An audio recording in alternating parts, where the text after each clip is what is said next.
This is Truth Bronco with Bill Ward. It's been a long time since I've done a video, and you know that I don't do videos unless I think I have something that would be of interest, and this one is a build, no build on a 4x4 pickup that I have traded my car for, and 4 bear encounters that I experienced last summer around fresh kill carcasses that I didn't know were there. So let's talk about what happened with my transportation first of all. So I'll turn you around here and show you my pickup, which I traded my little Chevy Prism for.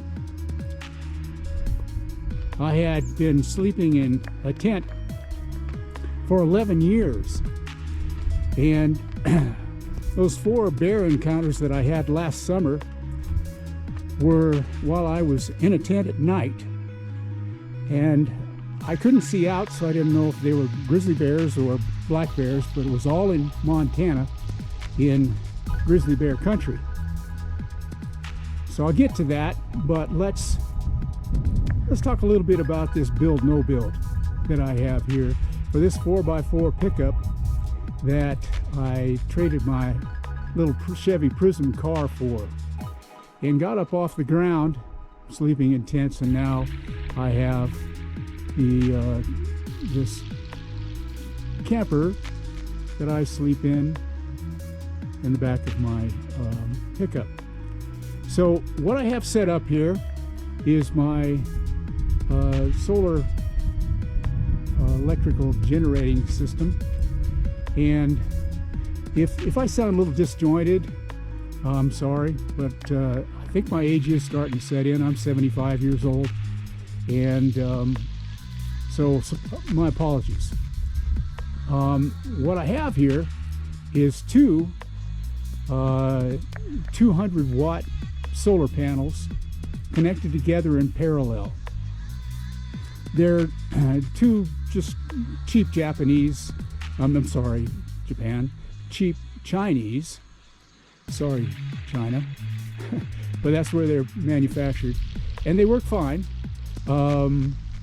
It's about 11 o'clock, and the sun's not here in Montana, and the sun is not straight on. I have this set up so that it's tied to my truck and can't blow away very easily, because as you know, or maybe you don't know, in Montana the wind can kick up pretty quickly, and it can be pretty strong sometimes. I have been in winds before that,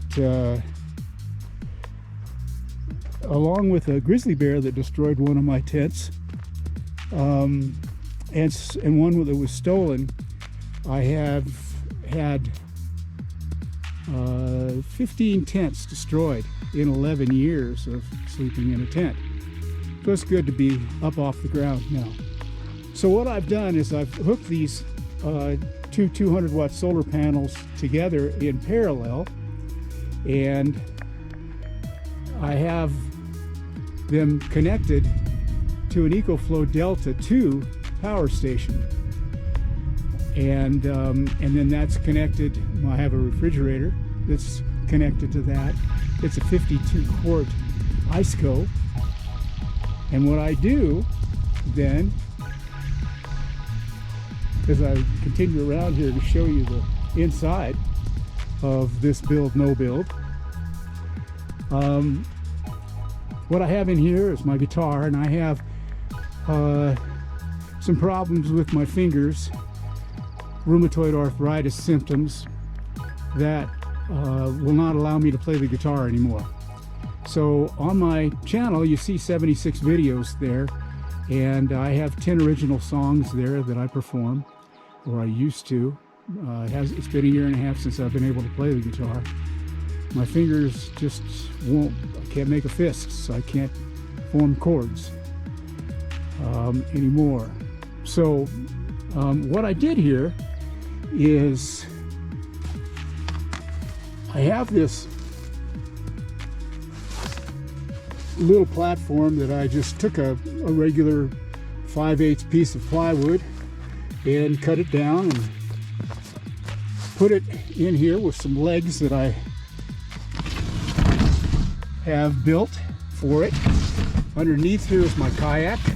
Can't kayak anymore. It's been 4 years since I've been in this kayak because my legs are numb from neuropathy, and I can't feel whether if I get hung up inside the kayak upside down and for some reason I can't roll up, then if I'm stuck in there, I can't feel which leg is stuck and with my foot or where it's stuck, and so I can be trapped inside of a kayak upside down and drown.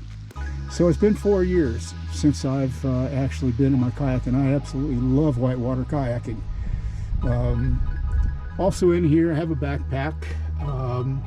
My legs, once again, boo-hoo, boo-hoo. I'm 75, and if that's the cause, okay, whatever the situation is. I do have a meat pack here. I do have my hunting license. I'm living in hopes, and like my dad used to say, dying in despair about being able to hunt again. I couldn't hunt last year.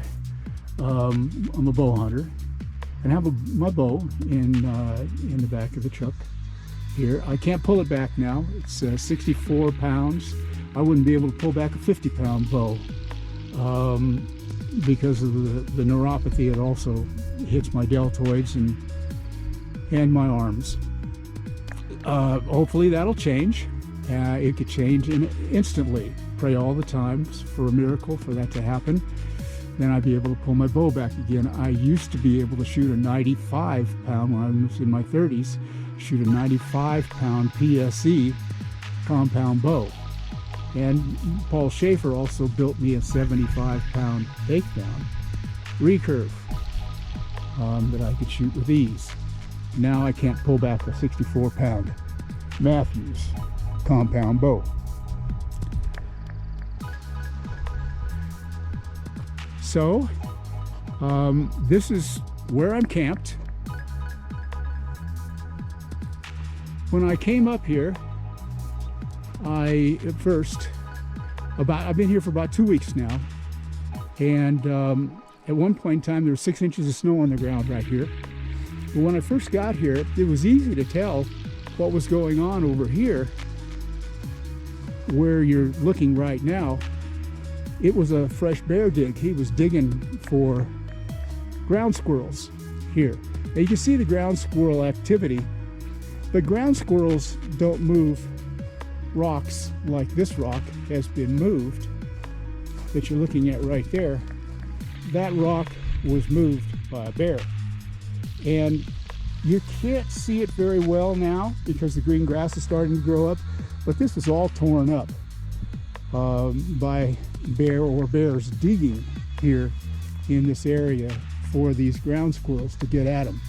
Now I've got you can see back there, it's probably about from here where we are right now, about 60 yards away. I have my garbage hanging in that tree. It's up in the air about, probably 10, 12, 15 feet. And as we look at the rest of this area here where I'm camped, I have one car over there sitting. Otherwise, nobody else is here. I'm going to take you down and show you my backyard. Now, from where my truck is, you turn around here and you see the backyard of where I'm camped. And this is Willow Creek. I'm in the Tobacco Root Mountains, part of the Rocky Mountain chain in Montana. And I'll take you down here and show you what this is like. You can see the snow that's back in here still. About 5 days ago, there was 6 inches of snow on the ground here, but it's warmed up a little bit. It's been down into the single digits at night. I don't have any heat. Too easy to have kinds of problems with heat, and I just don't need it. I sleep under 2 sleeping bags and 2 blankets, and I sleep fine. But this is a nice little creek, and you can see the travel restriction sign here by the U.S. Forest Service. This is free camping on the Forest Service here in Montana. You can see there's no four-wheel drive allowed here, but motorcycles are allowed year-round, snowmobiles are allowed year-round, and 4x4s are allowed year-round. A little bridge going across this nice little creek here in my backyard. I choose to live as a full-time nomad because of reasons like this.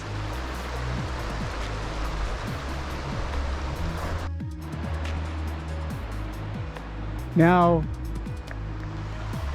as I told you before, I had 4 encounters with bears last summer.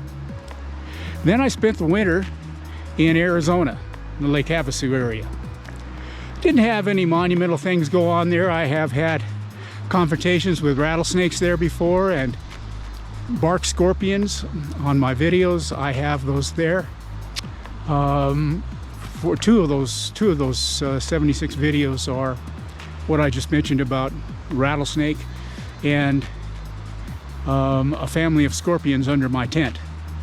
And they were bark scorpions. One sting from a bark scorpion can kill an older person like me or a young person.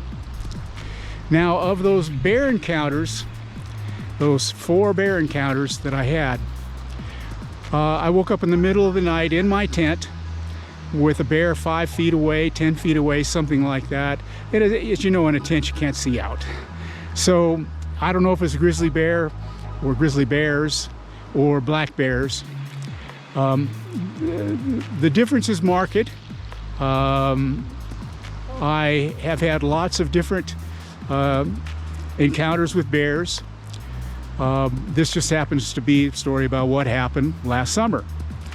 3 of those encounters while I was in my tent with a bear growling and breathing and huffing just about 5-10 feet away from my tent as I racked around into my 10mm Springfield handgun, laying there in my tent, wondering if that bear was going to rip into that tent. Now, the tent was in good shape, camp was clean, I didn't have any kind of food in or near my tent, ever.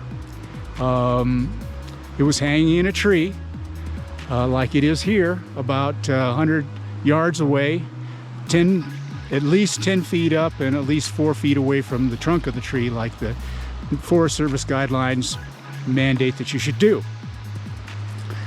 So, as I laid there 3 nights in a row, this happened. And the reason why it happened, and the bears never came in the tent. If it would have happened, we would have had a bad fight on our hands. It doesn't, just because I've got 15 rounds in a 10mm handgun, it doesn't mean that even if I'm just a foot or 2 away and I'm putting all of those in that bear, it doesn't mean that I'm going to win that fight. It means the bear's going to die, but I could be dead before the bear dies. I don't want to have a fight with a bear. I like bears. If you take a look at my video that's entitled Bear Spray or Gun, and the answer is both, here in bear country, you'll see that I have a great respect for bears, especially grizzly bears.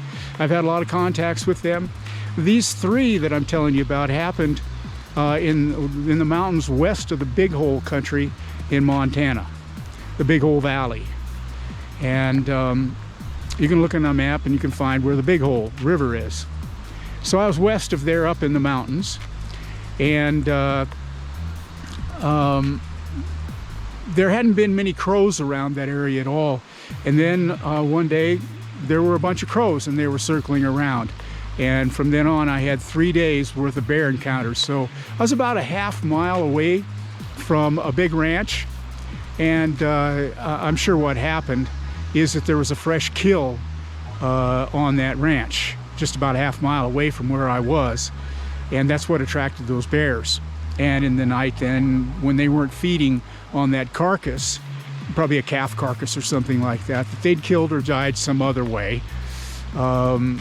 Then they just branched out into the Forest Service, which is where I was, and were within like just a few feet away from my tent when they were just huffing and puffing and growling. So that happened for 3 nights in a row, and where I cooked there was about 100 yards away. And what I do is I cook typically burger, grass-fed beef burger. There's a difference between organic and just regular fattened up beef, and grass-fed, where they come right out of the Forest Service essentially, or the pasture, and then are butchered instead of being fattened up with grain, because there's a difference in the type of fat that you get there. One, being all fattened up will stick to your arteries and cause arterial problems, arterial sclerosis, and atherosclerosis. The latter being fatty, clogged up arteries. The other one being arterial sclerosis, where it's hardening of the arteries.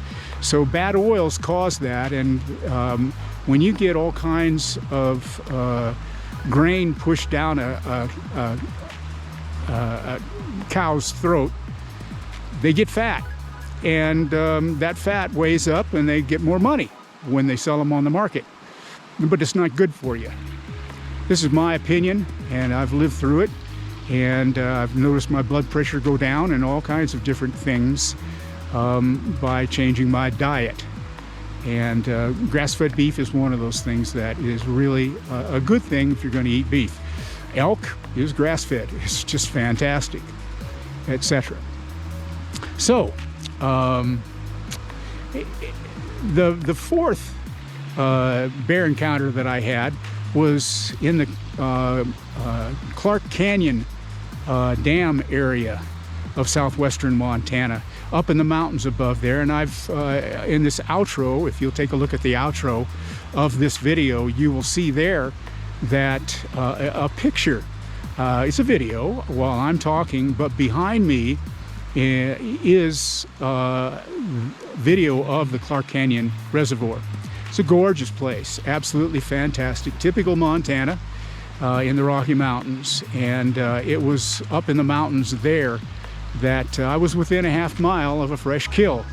BLM manager there told me that calf, it was a calf, had been killed by poison.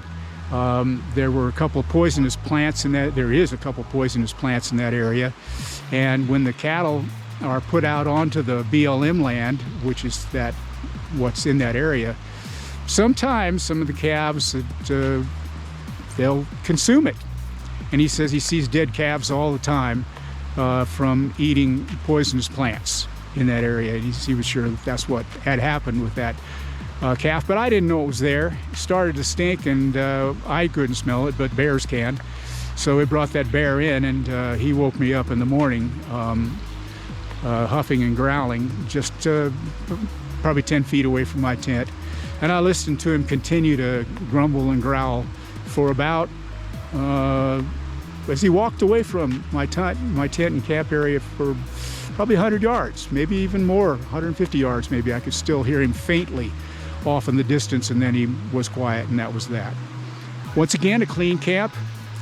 Didn't come in my tent. If I'd had food in that tent ever, well, he'd have probably come in and looked for some dessert. From what he'd been eating with that calf, he'd been looking for Twinkies. But I didn't have anything like that, so he wasn't attracted. All he got was probably a little bit of my smell, and just continued to walk away. So yeah, watch the very end of this, and you'll see that a picture of the Clark Canyon Reservoir. It's a fantastic, beautiful place.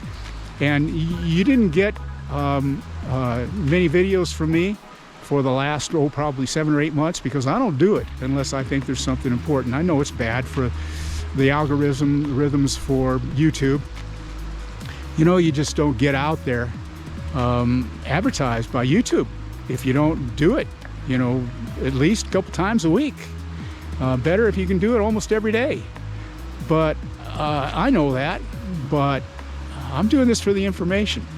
And my angelic series of videos there, you hear things like Where is Hell, and my original song, The Ghost of the Angel, and Michael and the Dragon that I've written and perform when I could play the guitar and sing, which I can't do anymore.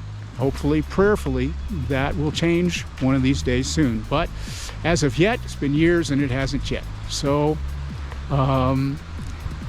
you find that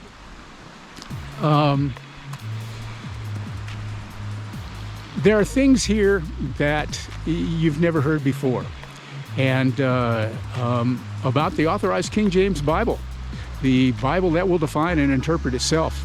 And I prove that in my videos. Watch my angelic series of videos for things that you've never heard before.